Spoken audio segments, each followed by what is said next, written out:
నమస్తే అండి, welcome to my channel. ఈరోజు క్యాప్సికమ్ కర్రీ చూపిస్తున్నాను. క్యాప్సికమ్ను 1/2 కిలో తీసుకొని నీట్గా కడుక్కొని కట్ చేసుకుంటున్నాను. ఇలా పొడుగ్గా కట్ చేసుకున్నాను. టమాటాలు, ఉల్లిగడ్డ కట్ చేసుకున్నాను. స్టవ్ వెలిగించి కడాయి పెట్టి కడాయి వేడి కాగానే ఆయిల్ పోసుకోవాలి. ఈ ఆయిల్ వేడి కాగానే పోపు దినుసులు వేశాను. తర్వాత ఆనియన్ కూడా వేశాను.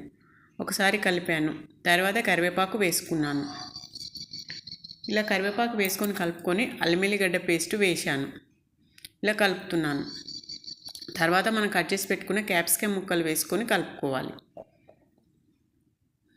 స్టవ్ను మీడియం ఫ్లేమ్లో పెట్టుకున్నాము. తర్వాత 1 నిమిషం పాటు మగ్గిస్తే ఇగో చూడండి ఎంత మెత్తగా అయినాయో. ఇలా మగ్గిన తర్వాత ఇప్పుడు పసుపు వేసుకోవాలి. పసుపు వేసుకొని కలుపుకున్న తర్వాత మనం కట్ చేసి పెట్టుకున్న టమాటా ముక్కలు వేసుకోవాలి. ఇలా వేసుకొని కలుపుకొని మూత పెట్టి మరో 2 నిమిషాలు మగ్గించుకోవాలి. ఇప్పుడు సరిపడంత కారము వేసుకోవాలి. తర్వాత సాల్ట్ వేసుకోవాలి. రుచికి సరిపడా సాల్ట్ వేసుకున్నాను. ఇలా వేసి కలుపుకొని స్టవ్ను మీడియం ఫ్లేమ్లో పెట్టి మగ్గించాలి మూత పెట్టుకొని.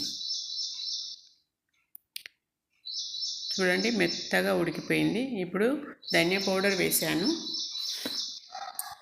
దగ్గరికి మెత్తగా ఉడికింది. గ్రేవీ కోసం కొంచెం వాటర్ వేస్తున్నాను. గట్టిపడింది కాబట్టి కొంచెం వాటర్ వేస్తున్నాను. మరో 2 నిమిషాలు ఇలా మగ్గనివ్వాలి. చూడండి ఇప్పుడు ఉడికిపోయింది. క్యాప్సికమ్ కర్రీ రెడీ అయింది. ఇప్పుడు వేరే గిన్నెలోకి తీసుకొని సర్వ్ చేసుకోవడమే. చాలా ఈజీగా క్యాప్సికమ్ కర్రీ రెడీ చేయవచ్చు. Thank you for watching.